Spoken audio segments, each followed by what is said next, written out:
Hello guys, we are back with our next lecture. In this lecture, let us go through the next question. So this question belongs to GATE CSE 2008 guys. The question is, so delayed branching can help in handling of a control hazard, right? Yes. So they are asking the following code is to run on a pipeline. Okay, so we are going to try to run this code on a pipelining one.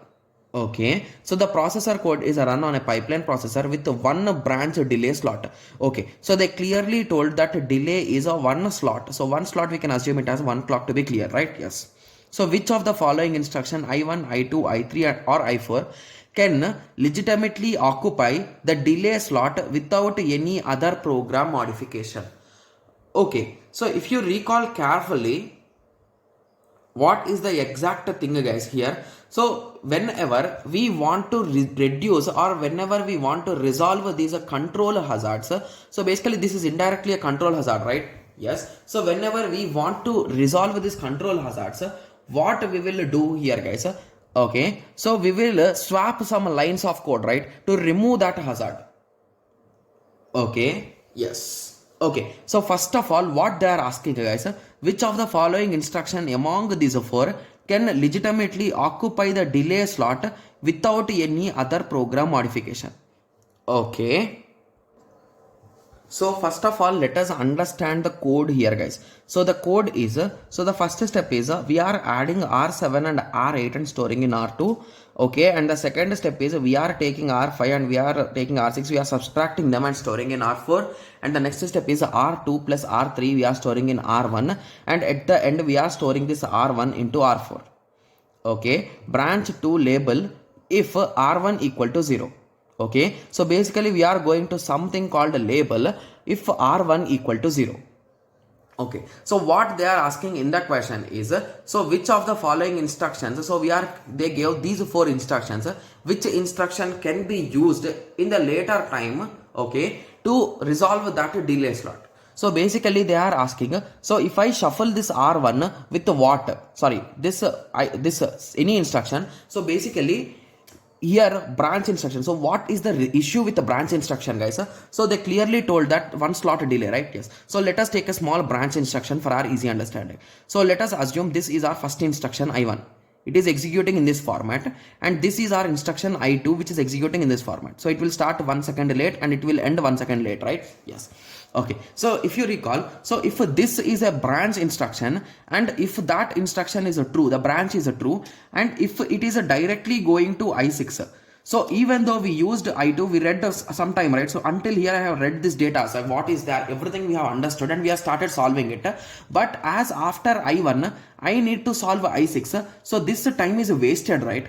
Yes. So this is one stall they are saying here. So basically somewhere they told. So they told one branch delay slot. So this is a one slot. So basically if we do some rearrangement, okay, so assume that after I1, okay, so there are instructions from I1 to I10, assume in that way, okay, and there is a dependency from I1 to I6 guys. So any instruction you cannot solve directly, like I cannot take random instruction, but from I7 everything is random. So this code part of code is different and this part of code is different, like they are working on different variables. So at that time I can run that I7 in here, right? So in between time I can run that and I can save this stall, right? Yes. So I think I have already discussed this concept in our course lecture. Anyway, I have revised it. Okay. Yes. So now the question they are asking is, so among these three instructions, what you can substitute below this branch so that there will be no issue for anyone. Got it? Yes. So first of all, let us understand the relation between these four equations guys. So I1, so basically here we are checking R1, right?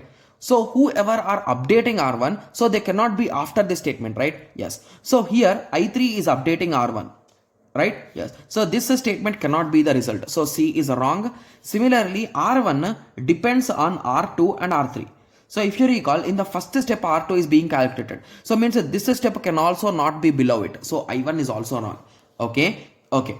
So now the next step is, if you observe carefully, so this R4 is being updated at this point, right? So basically if you place this step later on, indirectly this operation, before this operation is done only, this value will be replaced. So indirectly there is dependency in between these two guys also. After our I2, always I4 should be done. So before I4, I2 should be done compulsorily, indirectly, right?